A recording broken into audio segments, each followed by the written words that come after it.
Son varios, entre los que encontramos la descripción, el diagnóstico, la intervención y la investigación de las alteraciones cognitivas y conductuales que se producen como resultado de una afectación funcional o estructural del sistema nervioso a lo largo de todo el ciclo vital. La neuropsicología, como área de especialidad y como área de frontera, tiene que trabajar con otras áreas dentro de la misma psicología, pero también áreas relacionadas a la salud. Por ejemplo, con la neurología, dependiendo si se hace neuropsicología infantil, tendrás que comunicarte y trabajar mano a mano con neuropediatras o con psiquiatras infantiles. Bien, pues evaluamos diferentes dominios cognitivos o diferentes áreas de la cognición, como pueden ser la atención y las funciones ejecutivas, la memoria, el lenguaje, las gnosias, las praxias, habilidades académicas y también habilidades adaptativas. Fíjense, esta imagen también es una imagen muy bonita, porque si ustedes ven ahí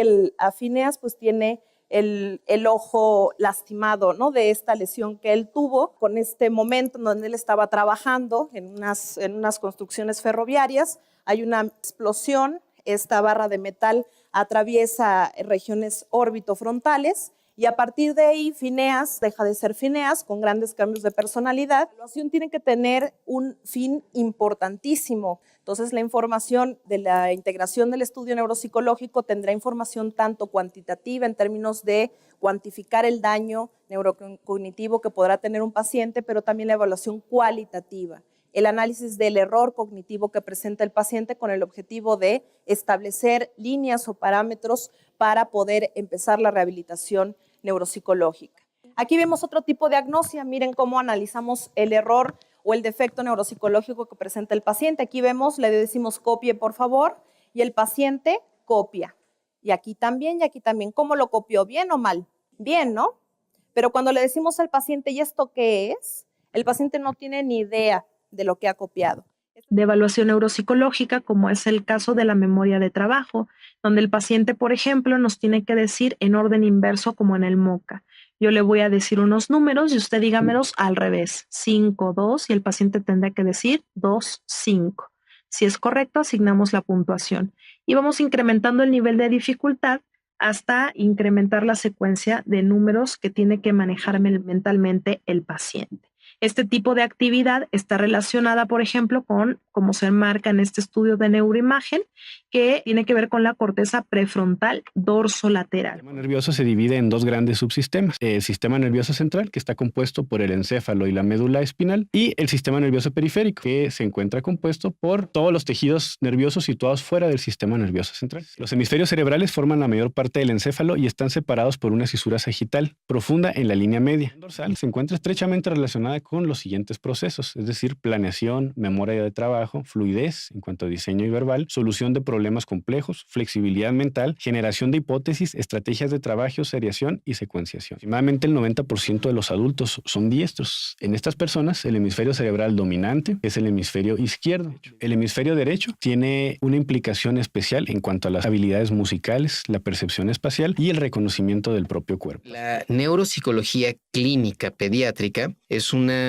área de subespecialización en donde se estudian cómo el aprendizaje y la conducta se asocian con el desarrollo cerebral. Igualmente se estudia cómo el crecimiento y la maduración cerebral se correlacionan con la emergencia de funciones tales como el lenguaje. ¿Quiénes trabajamos? Pues trabajamos con niños y niñas que presentan alteraciones en su desarrollo debido a epilepsia, trastornos del neurodesarrollo, tumores o neoplasias, síndromes metabólicos, cromosómicos o genéticos, traumatismos craneoencefálicos, eventos vasculares o enfermedades degenerativas. Entonces, bueno, decíamos que antes de los 12 meses, una lesión previa a los 12 meses va a producir grandes déficits de carácter global. Ahora, entre el primer año y los 5 años se produce un cierto grado de reorganización cerebral, Y esto, junto con los periodos críticos, nos lleva también a una cosa fundamental en la neuropsicología infantil, que es la intervención longitudinal. Se calcula que aproximadamente el 20% de los niños y adolescentes del mundo tienen trastornos o problemas mentales. Cerca de la mitad de los trastornos mentales se van a manifestar antes de los 14 años. Los principales trastornos que se presentan en la edad infantil y de la adolescencia son el TDA, trastornos de ansiedad, los trastornos del espectro autista, los trastornos del aprendizaje, depresión, consumo de sustancias, trastornos de la eliminación, entre otros. Dentro de la anatomía patológica, observamos que existe un menor volumen de la corteza cerebral, cerebelo y estructuras subcorticales. Además, se asocia a una simetría de los núcleos caudados, una disminución del cuerpo calloso y un menor tamaño de ganglios de la base, sobre todo del lado derecho, así como un menor volumen del vérmix del cerebelo. Alteraciones en todas estas funciones ejecutivas vamos a tener como resultado que exista una inadecuada respuesta inhibitoria, y esto de un pobre control de impulsos, una dificultad para mantener la atención sostenida y una falta de capacidad en la generación de una motivación intrínseca. Los trastornos del desarrollo que hoy en día se contemplan en el DSM-5 y sobre los cuales los neuropsicólogos trabajamos son estos. Encontramos primero la discapacidad intelectual, y aquí hubo algunos cambios, pues no menores, en este trastorno, empezando por el nombre. Ya desde el 2007 los clínicos dejamos de usar el término de retraso mental y se cambió por el de discapacidad intelectual, porque es un término más exacto y sobre todo ya no hace alusión a este concepto de retraso como algo que en algún momento va a alcanzar los parámetros de normalidad. La comorbilidad dentro de los trastornos del neurodesarrollo es muy alta. ¿Qué significa este término? Pues en psicología y en psiquiatría lo podemos definir como la presencia simultánea en un sujeto de más de un diagnóstico. Por ejemplo, un sujeto puede tener un trastorno por déficit de atención más comorbilidad con un trastorno del aprendizaje. Las estrategias restauradoras consisten en intervenir en las funciones cognitivas afectadas, trabajando directamente sobre ellas, con el fin de conseguir un rendimiento lo más normalizado posible. El objetivo aquí sería restituir la función que ha sido afectada. ¿Qué trabajamos en rehabilitación neuropsicológica infantil? Bueno, pues tenemos como 3 grandes áreas de trabajo, ¿no? Tenemos los trastornos de neurodesarrollo, el daño cerebral congénito o perinatal y el daño cerebral adquirido. La excepción de los daños focales, estrictamente de los daños de tipo localizado, son las secuelas neuroquirúrgicas. Estas sí siempre tienen la posibilidad de ser circunscritas a regiones muy específicas. En general, podemos decir que el daño cerebral focal o restringido a un solo sitio son muy raras. Incluso tumores bien circunscritos, como el que vemos en la imagen, pueden ocasionar efectos a distancia debido a cambios en el tejido circundante, ya sean también complicaciones de tipo vascular o elevaciones de la presión intracraneal. La afasia es una alteración en uno o más aspectos del lenguaje hablado. Dentro de la evaluación de los casos de un paciente que se sospecha con afasia, se tienen que cuidar cada uno de estos aspectos, como son la fluencia, la comprensión, la coherencia, la repetición, la nominación y la presencia de parafasias. ¿Qué alteraciones pueden tener estos neurotransmisores? Pues bueno, pueden ser fallas en la regulación de los sistemas de neurotransmisión, cambios en la provisión de monoaminas, anomalías en la función de los receptores y alteraciones en las concentraciones o intercambio de aminas. Actualmente, el DSM-5 nos habla de un espectro llamado espectro de la esquizofrenia y otros trastornos psicóticos. Como ustedes pueden ver, aquí se incluyen varias patologías. Ahora, ¿cuál es la diferencia entre ellas? Principalmente son 3 situaciones. La primera, el tipo de sintomatología que va a caracterizar el padecimiento. La segunda es el tiempo en el cual se está desarrollando este tipo de sintomatología. Y en tercer lugar, si esta sintomatología se debe a otra cuestión, es decir, a una causa médica, a un consumo de sustancias, o bien si es de etiología específica. Todos los trastornos mentales se componen de 2 cuestiones. Por un lado, la parte biológica y por otra parte, el lado psicosocial. Quizá en ninguna patología se tengan que entrelazar tanto ambas cuestiones como es en las adicciones. El abuso de sustancias es un problema sumamente complejo. ya que está modulado por factores de muy diversa índole y se relaciona con la presencia de problemas médicos, familiares, sociales, laborales, económicos, legales, psicológicos asociados a su uso. Vamos a ver que las adicciones tenemos un fenómeno de causa y efecto. Antes de que empecemos a describir lo que son los accidentes cerebrovasculares, vamos primero a orientarnos para que podamos ver toda esta imagen de forma adecuada. Así que esta es una perspectiva lateral de una persona y aquí, digamos, está el contenido de lo que hay dentro del cráneo. Muy bien, así que vamos a etiquetar algunas cosas. Justamente aquí tenemos lo que es el cráneo. Eso es el cráneo. Y obviamente el cráneo protege el cerebro, ¿verdad? Esto es el cerebro que tenemos en color rosa. Aquí abajo tenemos el cerebelo. Esto será el cerebelo. Y este es el tronco cerebral. También se le conoce a veces como tallo cerebral. Muy bien, este es el tronco cerebral. Ahora, en términos de vasos sanguíneos, muy bien, las azules que tenemos aquí son venas. Las azules son justamente venas. Y estas venas son las que se encargan de drenar el cerebro. Ahora vamos a etiquetar algunas arterias. Al frente tenemos la arteria carótida interna. Muy bien, esta es la arteria carótida interna y como recordemos que estamos viendo a esta persona del lado, por supuesto esta será la del lado izquierdo. Ahora, la que podemos observar que va como corriendo dentro de las vértebras es la arteria vertebral. Esta es la arteria vertebral. Y luego podemos ver que se pone un poquito más complicado. Esta es la arteria basilar. Esta que se encuentra aquí es la arteria cerebral media, que simplemente vamos a llamarle ACM. De este lado tenemos la arteria cerebral posterior, que vamos a denotar como ACP. Y en el frente tenemos la arteria cerebral anterior, muy bien, que vamos a escribir como ACA. Y ahora podemos ver como esta parte que se le conoce como el círculo de Willis. Es el círculo de Willis. Muy bien, ahora sí adentrémonos en el tema. Todos estos vasos sanguíneos de los que hemos estado hablando son los que proporcionan el suministro de sangre al cerebro. Muy bien, son los que proporcionan el suministro de sangre al cerebro y por supuesto puede ser que hagan un suministro a algunas partes del cerebro o a todo el cerebro. Muy bien, entonces cuando este suministro de sangre ya no existe por alguna razón, entonces el cerebro empieza a perder algunas de sus funciones y es aquí cuando decimos que tenemos un accidente cerebrovascular. Muy bien, y esencialmente hay dos razones principales por las cuales puede haber uno de estos accidentes. La primera de ellas es cuando tenemos una obstrucción del flujo sanguíneo. Muy bien, y déjame hacer un dibujo para hacer mucho más claro de lo que es la obstrucción del flujo sanguíneo.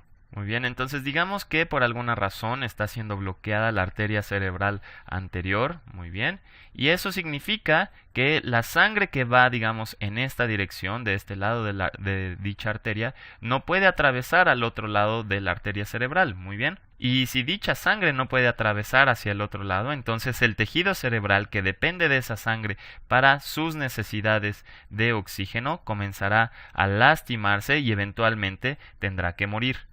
El segundo tipo de ataque, digamos, no es tan común, pero es muy, muy peligroso, es cuando tenemos una ruptura de algún vaso sanguíneo. Y cuando uno de estos vasos se rompe, digamos, pensemos por ejemplo aquí en la arteria cerebral anterior, aquí tenemos un pedacito de la unión que hay con la arteria comunicante anterior y digamos que empieza a abombarse en un pedacito. Entonces en realidad estamos diciendo que se está formando un aneurisma y ese aneurisma eventualmente puede romperse. Muy bien, si se rompe el aneurisma, entonces empezará a sangrar, digamos, en esta parte que no corresponde a la circulación cerebral y empezará a llenar todo este espacio de sangre. Si esto ocurre, tenemos principalmente dos consecuencias. La primera es que como estamos goteando sangre hacia esta zona, ¿verdad? O estamos liberando sangre fuera de la circulación cerebral, entonces estas partes, digamos, que dependen de la arteria que estamos considerando, que en este caso es nuestra ACA, obviamente no estarán recibiendo nada de sangre, así que nuevamente el tejido comenzará a lastimarse en esta parte, ¿verdad? Por otro lado, la sangre comenzará a a juntarse en este lado, y eso va a provocar que el cerebro sea empujado, digamos, como en esta dirección, y esa es otra forma en la que puede lastimarse el cerebro, ¿ok? Entonces, esencialmente esos son los dos tipos de accidentes cerebrovasculares, cuando solo, digamos, estás haciendo un bloqueo del flujo sanguíneo a cierta área. Entonces, a ese también se le conoce como accidente cerebrovascular isquémico. Muy bien, en este caso estamos hablando de un accidente isquémico. Isquémico se refiere a un ambiente, un ambiente celular en donde no hay suficiente oxígeno, y cuando estamos hablando de cuando se rompe un vaso sanguíneo, como vimos anteriormente, a ese se le conoce como un accidente hemorrágico. Muy bien, en este caso estaremos hablando de un accidente hemorrágico, y hemorrágico se refiere justamente como a una salida repentina y torrencial de sangre. Muy bien, pero independientemente de cuál estemos hablando, ok, digamos en ambos casos, las células cerebrales dejan de funcionar. Muy bien, las células cerebrales dejan de funcionar después de alrededor de, digamos, 3 minutos, ¿ok? Dejan de funcionar después de 3 minutos, y esencialmente esto es por dos razones. La primera de ellas es por una falta de oxígeno, O2, y la segunda de ellas es por falta de glucosa. Muy bien.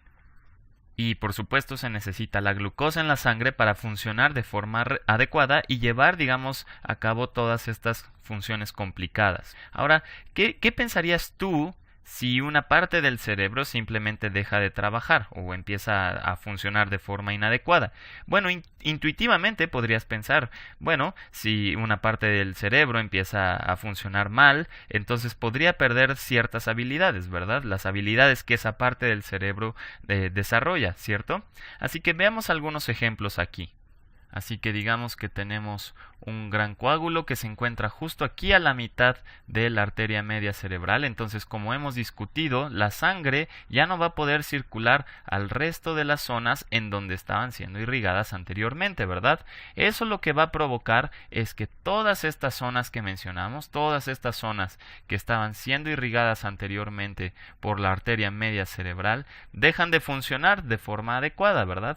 Y esencialmente hay dos partes muy importantes, dos zonas muy importantes del cerebro que se encuentran aquí. Justamente la primera de ellas es el área de Broca. Muy bien, es el área de Broca. Y la segunda de ellas es el área de Wernicke. Muy bien. Estas dos se encargan de producir el habla. Esencialmente determinan cómo es que hablamos y si podemos o no entender lo que las otras personas nos dicen. Así que si tenemos un gran coágulo a la mitad de la arteria cerebral media y de repente detenemos el flujo de sangre hacia el área de Broca o hacia el área de Wernicke, entonces vamos a tener problemas de habla.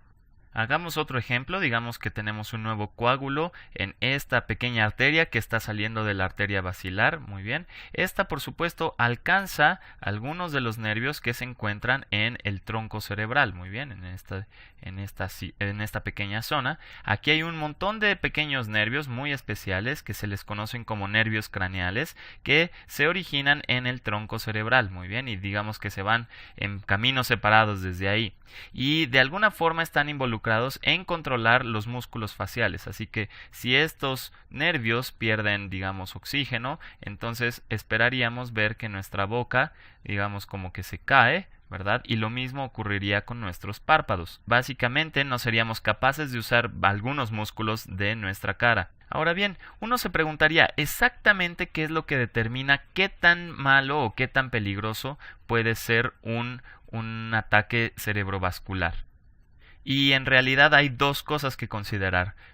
Por ejemplo, el lugar en el cerebro en donde ocurre y qué tanto tejido cerebral se está dañando. Muy bien. ¿Y qué es lo que determina eso? Bueno, eso está determinado por el tipo de vasos sanguíneos que están involucrados. Por ejemplo, si tenemos un coágulo justo por acá, entonces lo que va a ocurrir, como ya hemos dicho, es que la sangre ya no va a irrigar. Sin embargo, aquí está muy comprometido todo lo que es el tronco o el tallo cerebral, y eso sería muy malo, porque entonces el tronco cerebral empezaría a morirse, y en realidad el tronco cerebral es responsable para mantenernos vivos. El tronco cerebral tiene centros de regulación que controlan la respiración y el corazón y muchas otras funciones vitales.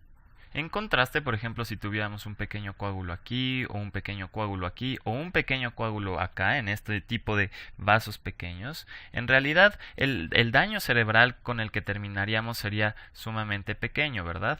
En realidad sería pequeño, porque las áreas lastimadas, digamos, de cada uno de estos, o relacionados con cada uno de estos coágulos, en realidad sería muy pequeño. Así que el tipo de discapacidad funcional que podríamos sufrir después de este tipo de ataques, comparados, por ejemplo, con el que teníamos aquí, que sería muy grande, ¿verdad? En realidad habría una gran diferencia entre los tipos de discapacidad funcionales que tendríamos, ¿verdad? Y en realidad todo esto depende de dónde se origina, digamos, el ataque cerebrovascular y qué tanta área del cerebro está involucrada.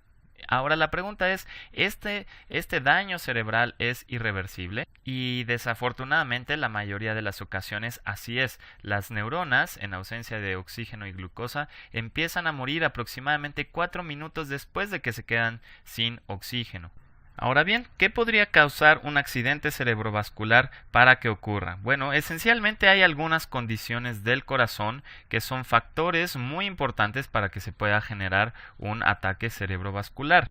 Por ejemplo, uno de ellos es la fibrilación atrial. Muy bien, la fibrilación atrial, y esencialmente consiste cuando algunas de las cámaras superiores del corazón dejan de contraerse de forma adecuada, y eso genera, digamos, coágulos de sangre que después pueden ser bombeados desde el corazón hacia el cerebro. Y por supuesto pueden atorarse en nuestros vasos sanguíneos cerebrales, como vimos anteriormente. Otra, digamos, causa relacionada con el corazón es el infarto del miocardio, o bien lo que conocemos como un ataque al corazón. Y esto consiste cuando las paredes del corazón dejan de contraerse de forma adecuada, y cuando eso ocurre, algunos pequeños, digamos, coágulos de sangre pueden crecer en las paredes del corazón y después ser bombeados hacia el cerebro. Ahora bien, otra causa muy común, quizás es la más común de todas las que causan un ataque cerebrovascular, es cuando tenemos algo conocido como arteriosclerosis. Muy bien, y esencialmente son placas de colesterol, que se acumulan en las paredes de los vasos sanguíneos. Muy bien, entonces esto se le conoce como placa arteriosclerótica. Muy bien, esencialmente son cúmulos de colesterol que, por ejemplo, en este caso se hayan acumulado en la carótida interna y que, como puedes imaginar, es que le dificultan mucho al flujo sanguíneo atravesar por esta arteria, ¿cierto? Entonces tendrá un momento muy complicado para pasar a través de esta placa de colesterol, y eso esencialmente es la arteriosclerosis. Muy bien. Y esto, por supuesto, puede ocurrir en distintas partes del cerebro. Por ejemplo, si ya tenemos uno ahí, podría ser que tengamos otra placa de colesterol acá, otra placa arteriosclerótica aquí, puede ser que tengamos otra por acá también. Muy bien. Así que en realidad estos son muy peligrosos, son las placas arterioscleróticas. Ahora bien, déjenme cambiar brevemente de tema. Vamos a hablar sobre los ataques isquémicos transitorios, que por sus siglas en inglés se les llama TIAs, pero aquí las siglas serían AIT. Muy bien, también son conocidos como mini ataques, y un AIT esencialmente es una interrupción temporal del flujo sanguíneo hacia ciertas partes del cerebro, ¿verdad? Y los síntomas son muy similares a los ataques cerebrovasculares. Síntomas son similares a los ataques cerebrovasculares, pero digamos que la gran diferencia es que los AITs no causan muerte cerebral. ¿ok? No causan, digamos, muerte cerebral o muerte de las células cerebrales, ¿verdad?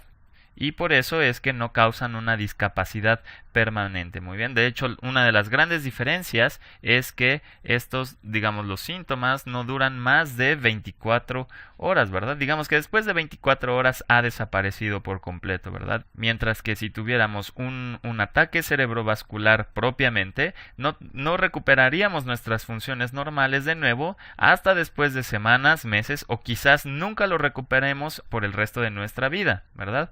Así que déjame mostrarte rápidamente cómo es que se ve esto. En un ataque cerebrovascular propiamente dicho, tenemos, digamos, un coágulo aquí que causa la muerte, ¿verdad? La muerte de las neuronas alrededor de esta zona. En cambio, cuando tenemos un AIT, digamos, solo tenemos un coágulo de la misma forma que antes, que también empieza a generar daño alrededor del cerebro, pero inmediatamente lo que ocurre es que ese coágulo empieza a desaparecer. Muy bien, ese coágulo empieza a desaparecer y con él empieza a desaparecer también todo el daño, ¿verdad? Simplemente comienza a recuperarse.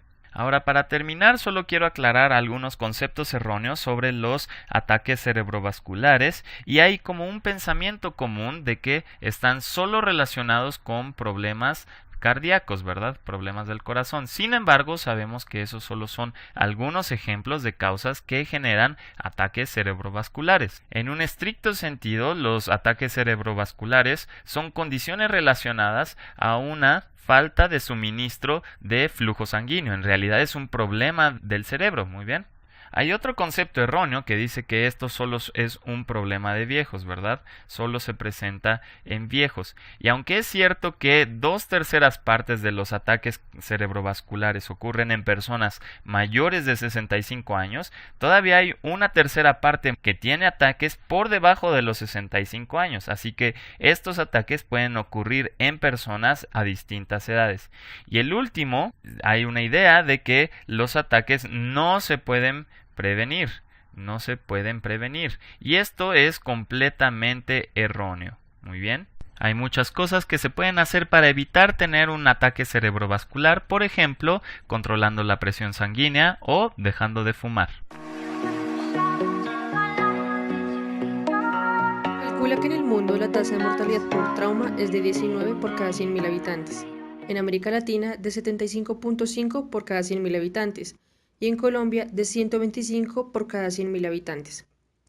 En nuestro país aproximadamente el 70% de la consulta de los servicios de urgencias está asociada al trauma. Se define como lesión cerebral la alteración causada por una fuerza externa, la cual puede producir una disminución o alteración de la conciencia y eventualmente un déficit de las habilidades cognitivas y o de las funciones físicas. Estas alteraciones pueden provocar conmoción, contusión, hemorragia o laceración del cerebro, cerebelo y tallo encefálico, hasta el nivel de la primera vértebra cervical. Los accidentes de tráfico son la causa más frecuente de traumatismo craneal, estando incluidas las lesiones de los ocupantes del vehículo, peatones, motociclistas y ciclistas. Las caídas son la segunda causa más frecuente del trauma cráneoencefálico. Para poder clasificar el tipo de trauma craneoencefálico, en primer lugar, se tiene en cuenta la integridad de las cubiertas craneales. Estas pueden ser cerradas o abiertas. Las cubiertas craneales cerradas son cuando alguna de las cubiertas, como el cuero cabelludo, el hueso o la dura madre, está íntegra y no existe continuidad entre la masa cerebral y el exterior. Y las cubiertas craneales abiertas son, por ejemplo, cuando la lesión se genera con arma de fuego o algún objeto penetrante, lo cual causa disrupción de las cubiertas cerebrales y es siempre obligatorio de reparar. Por otro lado, se clasifica la lesión de acuerdo a la severidad del daño cerebral, mediante la escala de coma de Glasgow, donde se determina el grado de disfunción neurológica que puede llegar a presentar el paciente. Para esto se establecen 3 niveles de trauma: trauma leve, moderado y grave. El trauma leve se puntúa de 14 a 15 puntos. Se caracteriza por la presencia de síntomas como pérdida de conciencia, amnesia, cefalea, vómitos, agitación o alteración del estado mental y deben permanecer bajo observación las 24 horas siguientes al golpe. Para el trauma moderado se puntúa de 9 a 13 puntos. Para esto se requieren realizar TAC y observación hospitalaria a pesar de la obtención de resultados favorables. Y por último, para el trauma grave, se puntúa de 3 a 8 puntos y se define como estado de coma. Se requiere el ingreso en las unidades de cuidados intensivos. Es importante descartar previamente aquellos casos en los que existan factores que causen deterioro del nivel de conciencia como alcohol, drogas, shock o hipoxia severa. Hay que tener en cuenta que la escala de Glasgow evalúa 3 tipos de respuesta de forma independiente: ocular, verbal y motora. Para el caso de la respuesta ocular, se tiene en cuenta si el paciente abre sus ojos de manera espontánea, con un llamado, cuando se le aplica un estímulo doloroso o cuando a pesar de todos los estímulos anteriores permanece con los ojos cerrados.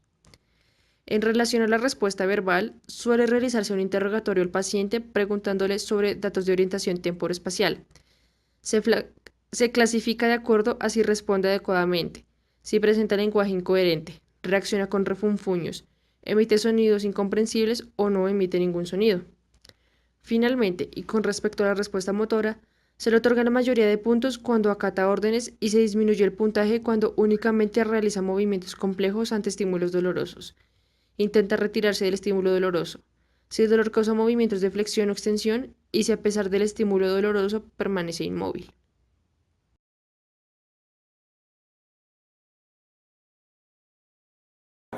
Es importante saber que no todos los traumas craneoencefálicos son iguales. El trauma craneoencefálico, de acuerdo a las consecuencias o de acuerdo a la gravedad de la lesión, se clasifica generalmente en un trauma leve, moderado o severo.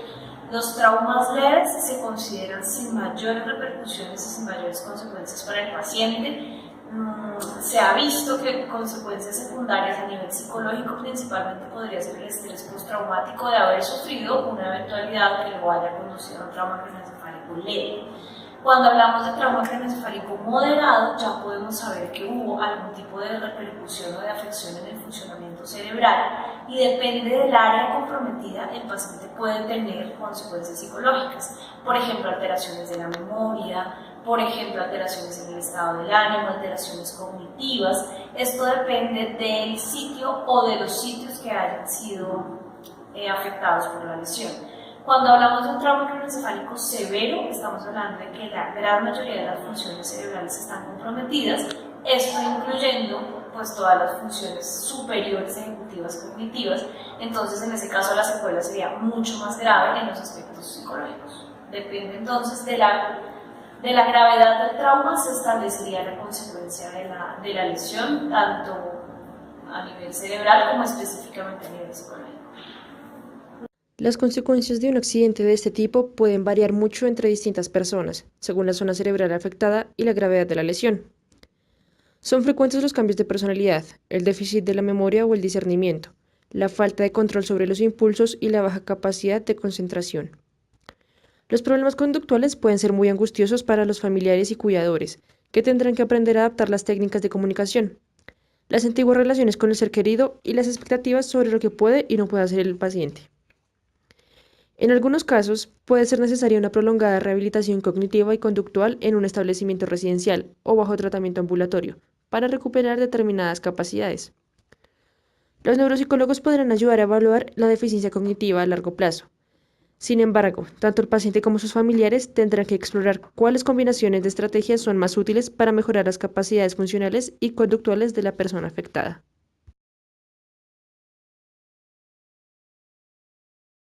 Importante nuevamente tener en cuenta qué tipo de trauma craneoencefálico sufrió. Si es un trauma craneoencefálico leve, seguramente las repercusiones van a ser mínimas y todo el proceso de rehabilitación o de recuperación no va a ser tan intenso como la recuperación de un paciente que ha tenido un trauma craneoencefálico severo. Es muy importante tener en cuenta que los pacientes con trauma craneoencefálico moderado o severo van a necesitar un tratamiento interdisciplinario. Esto significa el neurólogo, el neurocirujano en caso de que requiera una cirugía, el fisioterapeuta, el terapeuta ocupacional, un terapeuta cardiorrespiratorio en el caso de que esté en un trauma craneoencefálico severo y tenga pues compromiso de su función respiratoria, por ejemplo, y obviamente el aporte del psicólogo durante el proceso de recuperación aguda y la recuperación pues a largo plazo del trauma, entendiendo pues todas las secuelas psicológicas que pueden tener. Entonces, para mí lo más importante a tener en cuenta es que la recuperación y todo el proceso de rehabilitación debe estar diseñado, debe ser llevado a cabo por un equipo interdisciplinario. Para la recuperación de una persona que ha sufrido un trauma craneoencefálico, una de las mejores opciones para la terapia es acudir con el neuropsicólogo. Este puede ayudar directamente para mejorar las disfunciones perceptivas y cognitivas, luego de la definición de las áreas y esferas comprometidas mediante la aplicación de test específicos y distintos métodos neuropsicológicos.